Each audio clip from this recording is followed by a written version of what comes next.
And the truth is, all of Western civilization is based on a Judeo-Christian value system. No, not all of Western civilization is based on a Judeo-Christian value system. Western values were also strongly influenced by Plato and Aristotle, who are neither Jewish nor Christian. And all of my favorite Western values came from that facet of the Enlightenment that pushed back against Judeo-Christian ideas. It hasn't sprung up anywhere else. I mean, there are tons of cultures all over the globe, and none of them have the kind of civilization America does. And America, by the way, is still significantly more religious than Europe, which is not coincidentally one of the reasons why we are significantly more powerful than Europe. More powerful in what sense? If you just mean militarily, you're gonna have to connect the dots for me, because I don't see how that's related to Judeo-Christian values. And even if it is, I'd rather live in a country where I don't get a bill whenever I see a doctor than in a country that's powerful. So, when they say that you're a fool for believing in God, the truth is that belief in God is belief, right? You have to take a leap of faith. It can't be proved. It can't be something. It's not something that you can make a scientific hypothesis and then fulfill that hypothesis.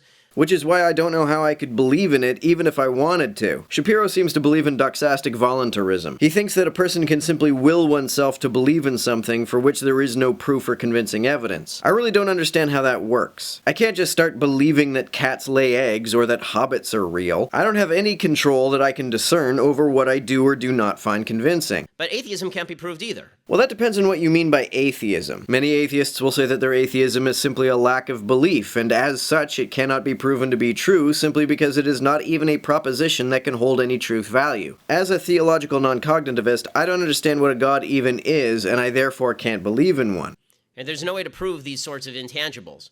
And what that means is that you can either choose to at least acknowledge. What I would say to people is, look, whether you believe in God personally is your own business. It is. I don't really care particularly. As a religious person, I care about your soul, but as a political person, it's your own business. I don't care.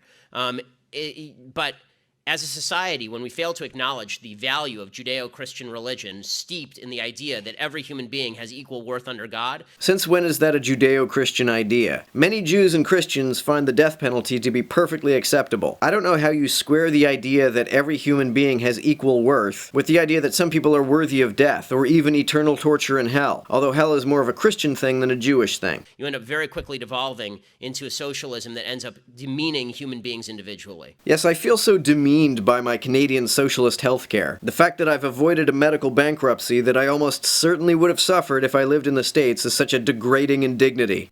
Because there's never been a place on earth that wasn't like that. The fact is that the collective takes over. People worship. People are made to worship. And we will either worship God or we will worship the state. Or we'll worship ourselves. Right? Those tend to be the three choices. You're either a libertine, or you're a communist, or you're a conservative. Those are sort of the three choices. So I think that when it comes to defending religion, it's easier to defend the system of religion than particular religious belief because we all have different religions, we all have different religious beliefs. Even among Orthodox Jews, there's a lot of diversity of each individual has their own relationship with God, and you can't argue anybody else into your relationship with God. What you can say is, here is something that is unquestioned and undoubted. Judeo-Christian religion has created the foundation for the greatest civilization in the history of mankind. Again, the greatest things about Western civilization have been the counter-religious ideas of the Enlightenment.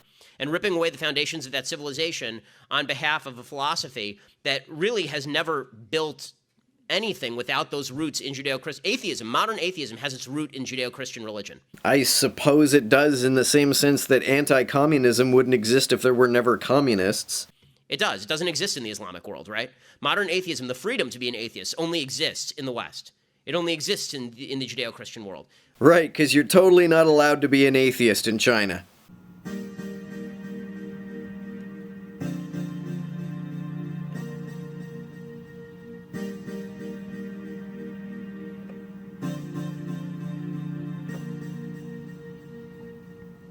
To everyone who helps me out on Patreon, you're a big help. Thanks so much.